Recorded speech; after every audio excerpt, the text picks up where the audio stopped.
मुस्लिम नुमाइंदा कौंसिल की जानिब से प्रेसिडेंट ऑफ इंडिया को एक मेमोरेंडम भेजा गया है थ्रू डिविजनल कमिश्नर, जिसमें हमने कल के सीबीआई कोर्ट के डिसीजन को बेस बनाकर ये बात कही है कि अब तक अदालतों से मुसलमानों को इंसाफ नहीं मिला है और कल का फ़ैसला उसकी एक बदतरीन मिसाल है। एक ब्लैक डे के तौर पर हम इसको लेते हैं। 1947 में मूर्तियाँ रखी गई थी बाबरी मस्जिद के अंदर। उस वक्त FIR हुई, मूर्तियां हटाने के बजाय कोर्ट ने जो है दरवाज़ा बंद करने का डिसीजन दिया। 1 फरवरी 1986 में एक आदमी ने एप्लीकेशन लगाई, विदिन 1.5 आवर ये डिसीजन दिया गया कि दरवाज़ा खोल दिया जाए। कोर्ट ने डिसीजन दिया है। शिलान्यास का डिसीजन कोर्ट का डिसीजन है। 6 दिसंबर 92 को एक सिंबॉलिक कार सेवा का डिसीजन कोर्ट ने दिया है। इस कार सेवा के नतीजे में बाबरी मस्जिद को शहीद कर दिया गया। सुप्रीम कोर्ट ने स्टेटस को 7 दिसंबर का दिया है, जबकि बाबरी मस्जिद के मलबे पर, उसके ढेर पर मूर्तियां दोबारा लाके रखी गई।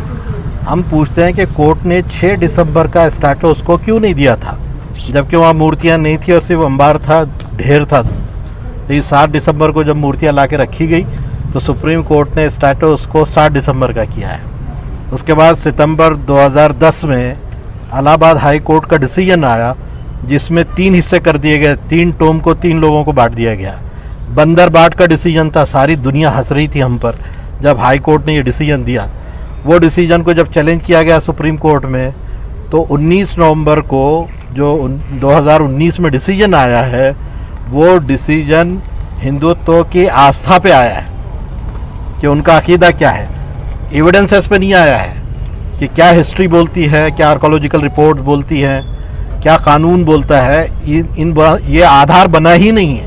जो आधार बना है कि यहाँ की मेजॉरिटी का धर्म क्या है, उसकी आस्था क्या है, उसके ऊपर एक बाबरी मस्जिद को ढाकर एक मंदिर के लिए दे दिया गया। और कल का डिसीजन CBI का जो आया है, उसमें जो लिब्रान कमीशन के 64 लोग जो नॉमिनेटेड है कि ये असल कल्प्रिट है, इन्होंने बाबरी मस्जिद को ढाया है, उन आउट ऑफ 64 ये 32 लोग थे जिनको कल कोर्ट ने बरी कर दिया है, CBI कोर्ट ने। तो इस तरह से अभी तो सब बाकी है। अभी हमने देखा है वो सीन। अभी कई जो अखबारात के लोग हैं, कई अखबारात में लिखी हुई बातें हैं। उस ज़माने में जो मिठाइयाँ बटी थी, एक दूसरे से मुबारकबाद देने के फ़ोटोज़ हैं, उसके बावजूद एविडेंस को तस्लीम नहीं किया जा रहा है। इसका मतलब ये है कि जानबूझकर उनको बरी कर दिया गया ताकि सुप्रीम कोर्ट के डिसीजन को सपोर्ट मिल सके।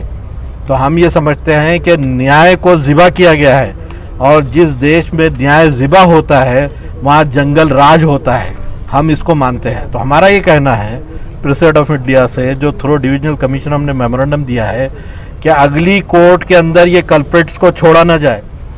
उनके जो एविडेंसेस है उसको तस्लीम किया जाए। बुनियादी तौर पे CBI ने जो किया है, जो कटिंग्स है, अखबारात की कटिंग्स है, आपको पता है 351 जो है विटनेसेस सबमिट हुए हैं, जिसमें आउट ऑफ 371 100 से ज़्यादा गवर्नमेंट सर्वेंट्स लोग रहे हैं। उसमें IPS और IAS लेवल के लोग रहे हैं। क्या उनके एविडेंस भी एक्सेप्ट नहीं किए जाएंगे? तो एविडेंस कहते किसको हैं? इसकी परिभाषा ही बदल दी जा रही है कि एविडेंस क्या होगा। और ये क्रिमिनल केस था। बाबरी मस्जिद का डिसीजन तो सिविल सूट था जो 19 नवंबर को दिया गया। ये क्रिमिनल केस था। इसका डिसीजन जल्दी देना चाहिए था, 28 साल के बाद दिया, और वो भी जो है सबको बरी कर दिया।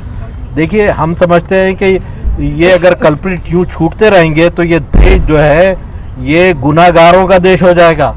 हर आदमी छूटकर अदालत से इस तरह लूटपाट करता रहेगा। कितने लोग मरे हैं 92 के फसादात में, वो राइट में कितनी जो है प्रॉपर्टी का लॉस हुआ है। ये सब कल्प्रिट से निकालना चाहिए। ये 32 लोगों से वसूल करना चाहिए जो ज़माने में जो है लॉसेस हुए हैं। आज ज़रा से CA के केस में, NRP के केस में आप जो है प्रॉपर्टी खर्च कर रहे हैं, और यूपी के अंदर उनकी प्रॉपर्टी को जो है गवर्नमेंट जब्त कर रही है। इन कल्प्रिट्स की प्रॉपर्टी को क्यों नहीं जब्त किया जा रहा है, जबकि इनके एविडेंसेस मौजूद हैं? अब अगर ये अदालत छोड़ा, हम अगली अदालत में जाएंगे, लेकिन अगली अदालत का काम ये है कि एविडेंसेस को एक्सेप्ट करे और इसके मुताबिक जो है असल कल्प्रिट को सज़ा दे। हमारे ये डिमांड है, हमने ये दिया है। और कंपनसेट करें उन लोगों को जिनके लॉसेस हुए हैं उस पीरियड के अंदर। ये हमने डिमांड की।